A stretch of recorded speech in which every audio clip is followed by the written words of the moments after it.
오늘 우리에게 주실 하나님 말씀은 로마서 1장 16절부터 17절의 말씀입니다. 로마서 1장 16절부터 17절의 말씀을 우리 합독하도록 하겠습니다.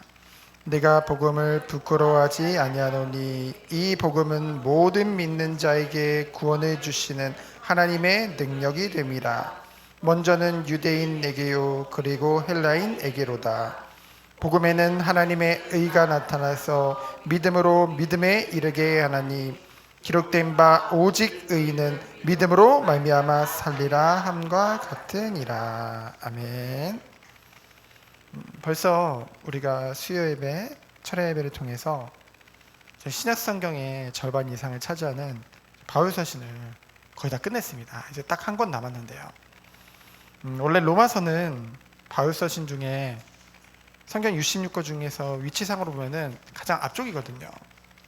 근데 어쩌다 보니까 마지막에 하게 되어졌는데 왜 마지막에 하게 되어졌냐? 그만큼 로마서는 굉장히 모든 성경이 중요하겠지만은 이 로마서는 정말 복음에 그리고 기독교 기본 진리에 진수가 담겨져 있다라고 사람들은 말을 하거든요. 그 제가 신학교에 다닐 때도 교수님이 정말 이 로마서는 총 16장으로 되어져 있는데 책 10권으로도 담을 수가 없다. 두꺼운 신학서적 10권으로도 담을 수 없을 만큼 너무나 방대한 그 하나님의 그 복음의 그 진리가 그것이 담겨져 있다라는 말을 했거든요. 그래서 사실 순서대로 하면은 우리가 빌레몬서를 끝나고 이제 히브리서를 할 차례인데요. 히브리서도 너무나 좋잖아요.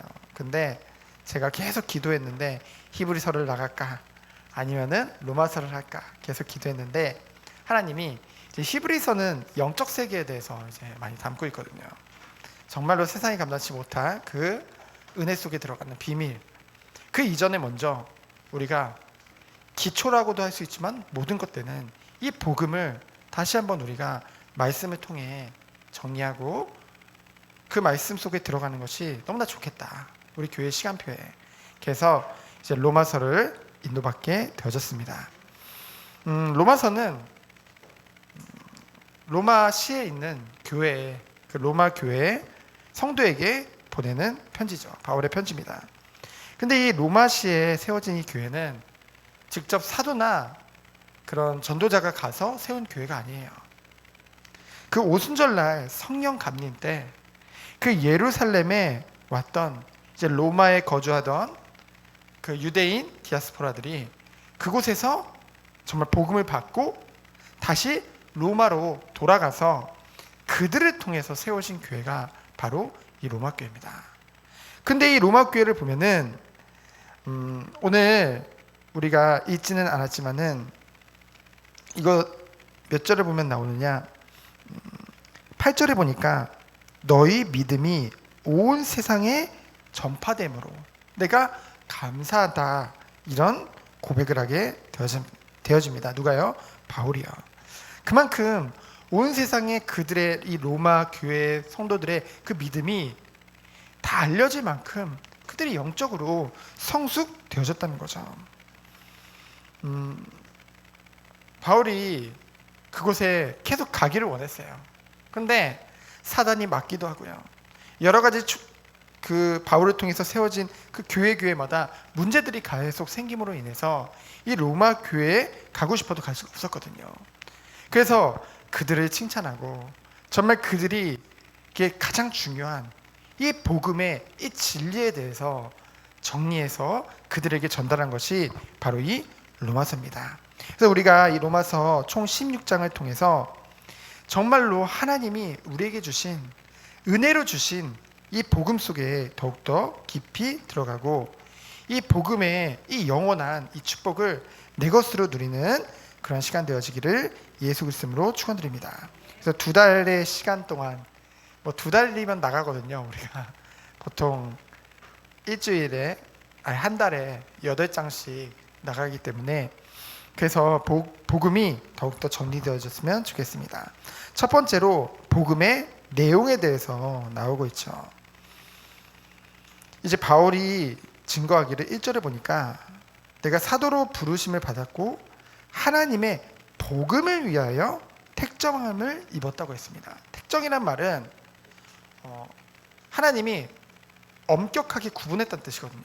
구별했다는 뜻이죠. 아주 엄격하게 구별했다는 것입니다. 누구를요? 바울을요. 근데 무엇을 위해서요? 복음을 위해서 그를 구별했다는 것이죠. 그가 의로워서, 그가 잘해서, 남들보다 더 잘나서가 아니라 이 복음을 위해서, 그리스도를 위해서 하나님이 엄격하게 구별하신 것입니다. 그래서요, 주의 종들은 교만할 이유도 없고 특권의식을 가질 필요도 없습니다.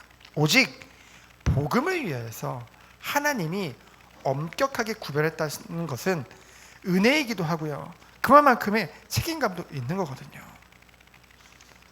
그러면서 두 번째로 2절로 자주해 보면은 이 복음은 이러면서 복음의 내용에 대해서 바울이 증거하고 있습니다. 2절에 보니까 하나님의 선지자들을 통하여 그의 아들에 관하여 성경에 미리 약속하신 것이라. 여기서 선지자들은 구약을 쓴 그 사람들을 얘기를 하죠. 그 저자들을 얘기하죠. 그 구약의 선지자들을 통해서 하나님은 끊임없이 메시아 그리스도가 오실 것을 말씀하고 있었죠. 근데 그 말씀대로 성경에 미리 약속하신 대로 그의 아들에 관하여 말하면 육신으로는 다윗의 혈통에서 나셨고 다윗의 자손으로 오셨잖아요. 그리고 또 뭐예요? 성결의 영이란 말은 무엇입니까? 그리스도의 그 영이 절대적으로 거룩하다는 뜻이라고 합니다. 그렇죠? 그 성결의 영으로는 뭐라고 했어요? 죽은 자들 가운데서 부활하사 능력으로 하나님의 아들로 선포되셨으니 곧 우리 주 예수 그리스도니라. 이건 무엇을 말합니까? 육신으로 다윗의 혈통이란 말은 완전한 인간의 몸을 입고 이 땅에 오셨다는 거죠. 그것을 강조하기 위해서 이 보통은 여자의 후손이라는 것을 강조하잖아요. 근데 이 다윗의 혈통이란 말은 이제 뭔가 이 부모에게서 정상적인 방법으로 나왔다는 것을 말을 하거든요. 근데 이것은 예수 그리스도가 여자의 후손으로 오시지 않았음을 말하는 것이 아니라 그리스도께서 분명히 예수님께서 그리스도라는 증거로 여자의 후손으로 오셨지만은 분명한 것은 완전한 우리와 같은 인간의 몸으로 이 땅에 오셨다는 것입니다. 그것을 강조하는 거예요. 그래서 성결의 영으로라는 말은 무엇입니까? 바로 예수님께서는 완전한 인간의 몸으로 입고 이 땅에 오셨지만은 완전한 하나님이라는 거죠. 그래서 그리스도의 인성과 신성에 대해서 분명하게 말씀하고 있습니다. 그래서 하나님이신 예수님이 이 땅에 인간의 몸으로 오셔서 약속대로 우리를 위해서 십자가에서 죽으시고 능력으로 부활하신 것이죠. 3일 만에 다시 살아나신 것입니다. 그러면서 뭐예요?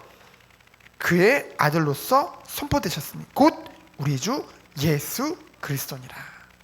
약속대로 이 땅에 오시고 약속대로 죽으시고 약속대로 부활하신 그 하나님이신 예수님만이 그리스도가 될 수 있는 것입니다. 이것이 기독교의 가장 기본 진리 중에 진리인 거예요.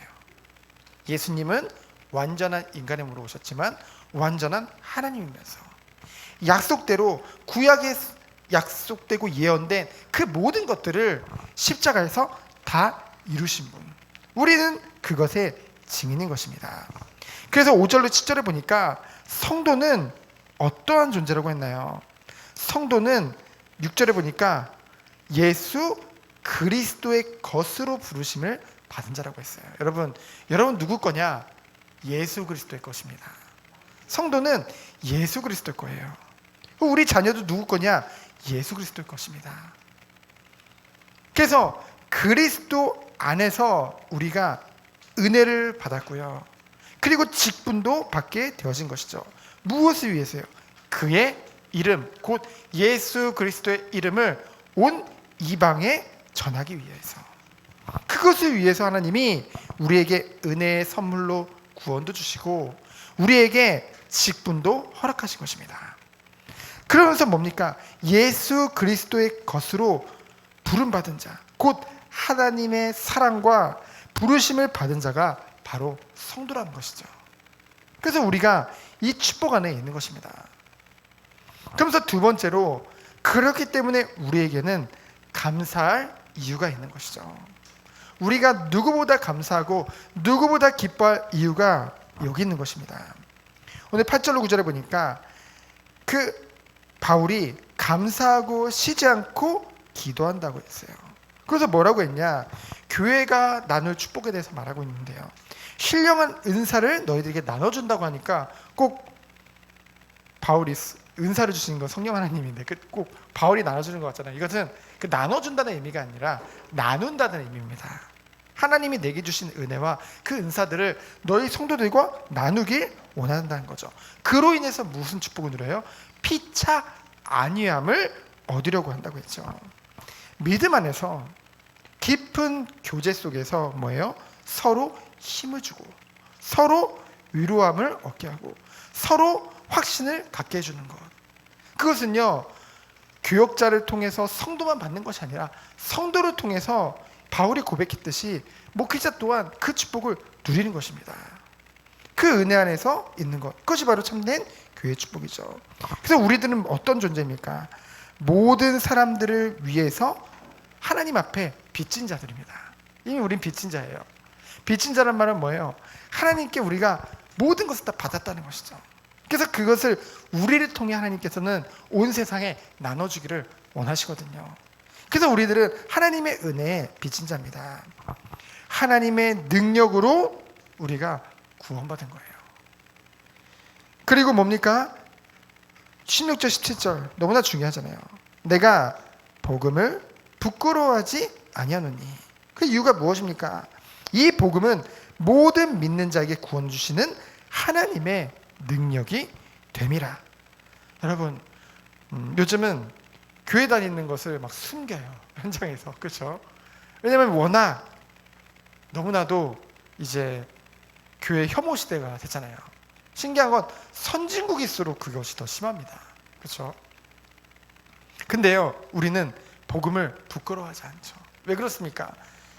누가 뭐래도 아무리 교회가 지금 뭐 문을 닫는 것 같고 세상이 봤을 때 교회가 너무 우습게 보일지 모르지만은 세상의 희망이요 소망이요 세상을 살릴 유일한 그 권세와 그 축복을 어디에 주셨냐? 주의 몸된 교회에게 허락하셨다는 것이죠. 근데 그 교회가 가지고 있는 것이 무엇이기 때문입니까? 바로 그리스도의 반석 위에 세운 것이 교회잖아요. 바로 이 구원을 주는 하나님의 능력인 이 복음을 가지고 있고 증거할 그 축복을 누린 것이 바로 교회이기 때문입니다. 그래서 우리들은 복음을 부끄러워하지 않죠. 그래서 복음에는 하나님의 의가 나타나서, 하나님의 의, 세상이 말하는 그 의와는 완전히 다른 것입니다. 믿음으로 믿음에 이르게 하나니 기록된 바 오직 의는 믿음으로 말미암아 살리라 함과 같으니라. 여러분, 우리가 지금 창세기를 통해서 아브라함부터 이삭, 야곱 쭉 보고 있잖아요. 그들을 하나님이 의인으로 선택하신 것입니다. 그리고 의인으로 여기셨어요. 그리고 의인으로 지금까지 오고 오는 후대들에게 기념비적으로 세웠습니다. 근데 우리가 보면 알겠지만은 그들이 인간됨이나 뭔가 힘이나 그런 게 뭔가 특출나서가 아니라는 거죠. 하나님의 은혜로 택함을 받은 것입니다. 그러한 의인, 성도로 하나님은 이미 우리들을 불러주셨어요. 그래서 우리가 누릴 축복은 뭐예요? 믿음으로 말미암아 사는 겁니다. 우린 다른 거 아니에요. 그리스도 안에서 우리에게 완전한 구원을 주셨죠. 신분을 주셨습니다. 그리고 우리들에게 하나님이 세상 끝날까지 함께 하시겠다고 약속하셨어요.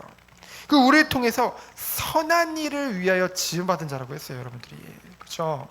그리고 우리를 통해 소원을 두고 하나님이 행하신다고 하셨습니다. 분명한 시간표에 우리는 이 축복 속에 들어갈 수밖에 없어요. 우린 그런 존재라는 거죠. 그래서 정말로 우리가 이 축복 속에 들어가기 원합니다. 그러면서 세 번째로는 경건하지 않은과 불의한 자들, 결국은 불신자들을 얘기하죠. 경건하지 않다는 것은 하나님에 대한 그런 신앙적인 범죄를 짓는 것을 경건하지 않다고 합니다. 그리고 불의하다는 것은 인간 상호 간에 도덕적으로 서로 짓는 범죄들을 얘기하고 있죠. 결국은 이 두 가지 다 하나님이 미워하시는 것입니다. 근데 하나님을 떠난 불신자들은 결국은 이 속에서 살 수밖에 없다는 거죠. 그래서 18절에 보니까 아주 무서운 말을 합니다. 하나님의 진노가 불의로 진리를 막는 사람들의 모든 경건하지 않음과 불의에 대하여 하늘로부터 나타나니. 그러면서 무엇을 말씀하시냐면요, 그들이 핑계하지 못할 이유를 말합니다. 왜냐? 그 이유가 뭐예요? 하나님을 알만한 것들을 그들 속에 이미 보이셨다는 거죠. 온 세상 속에. 그리고 교회를 통해서, 성도를 통해서 이미 하나님은 모든 것을 다 준비해 놓으셨는데 그들이 믿지 못했어요. 그렇죠? 핑계할 것이 없다는 거죠. 그러면서 하나님을 떠난 불신자 상태에 대해서 아주 더럽다는 표현을 쓰고 계십니다. 여러분, 사실 더럽다는 표현은 귀신에게, 사단에게 하는 표현이잖아요.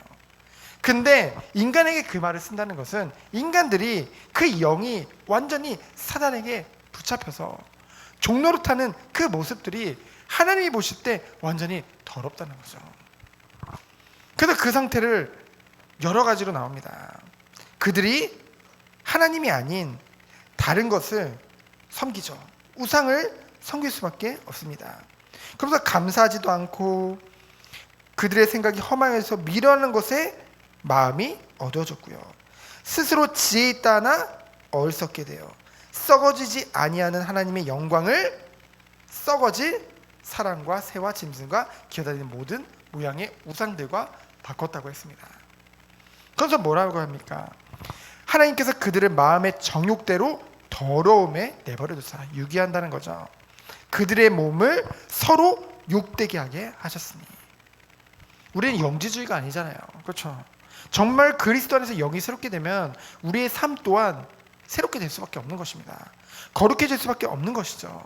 그거를 말씀하고 있는 것입니다. 그래서 이제는 그들이 어땠어요? 하나님의 진리를 거짓으로 바꾸어 피조물을 조물주보다 더 경배하고 섬깁니다.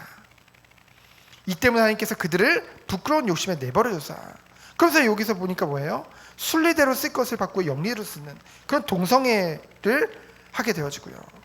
정말로 육신의 부끄러운 일들을 계속 저지를 수밖에 없는 것입니다.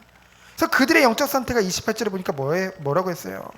또한 그들이 마음에 하나님 두기를 싫어하며 하나님께서 그들을 그 상실한 마음대로 내버려 두사 합당하지 못한 일을 하게 하셨으니. 그래서 합당하지 못한 일이 무엇입니까? 29절부터 31절에 나오죠. 곧 모든 불의요, 추악이요, 탐욕이요, 악의가 가득한 자요, 시기요, 살인, 분쟁, 사기, 악독이 가득한 자요, 수근수근한 자요, 비방하는 자요, 하나님께서 미워하시는 자요, 능욕하는 자요, 교만한 자요, 자랑하는 자요, 악을 도모하는 자요, 부모를 거역하는 자요, 우매한 자요, 배약하는 자요, 무정한 자요, 무자비한 자들이니라. 그렇죠? 하나님을 두기를 싫어하는 그 상실한 마음을 가진 사람은 이러한 합당하지 못한 일을 할 수밖에 없다는 것입니다. 그래서 뭡니까? 결국은 32절에 보니까 그들이 이 같은 일을 행하는 자는 사형에 해당한다고 했죠. 로마서 6장 23절에 보면은 죄의 삭은 사망이라고 했습니다. 그래서 결국 사형은 무엇을 말합니까? 죽음을 말하잖아요. 육신으로의 죽음뿐만이 아니라 영적인 사망을 말하죠. 영원히 하나님과 단절될 수밖에 없는, 이것이 바로 불신자 상태인 것입니다. 그리고 아직 복음을 전하는 자가 없어서 복음을 듣지 못하고 여전히 불신자 상태로 살고 있는 사람들이 있다는 것이죠. 우리는 그들을 어떻게 해야 됩니까? 하나님께서 우리들을 성도로 부르신 이유는 뭐예요? 바로 이 살리는 복음, 능력의 복음을 우리를 통해서 증거하기 원하시기 때문입니다. 그것이 하나님이 우리를 성도로 부르신 이유예요. 그렇기 때문에 우리들은 현장을 보면서요, 그냥 안타까워하고 끝내면은 불신자가 다를 게 없잖아요. 그렇죠? 정말 많은 연예인들 자살하고 지금 많은 후대들 다 떠내려가고 있고 정말 현장에는 지금 복음이 없어서 무너져가고 있는데요. 우리는 그것을 보면서 안타까워하고 만다고 한다면은, 그래서 우리는 어떤 축복을 누려야 되겠습니까? 오직 전도와 선교에 힘써야 될 줄 믿습니다. 빛은 어두우면 어두울수록 더욱더 빛날 수밖에 없습니다.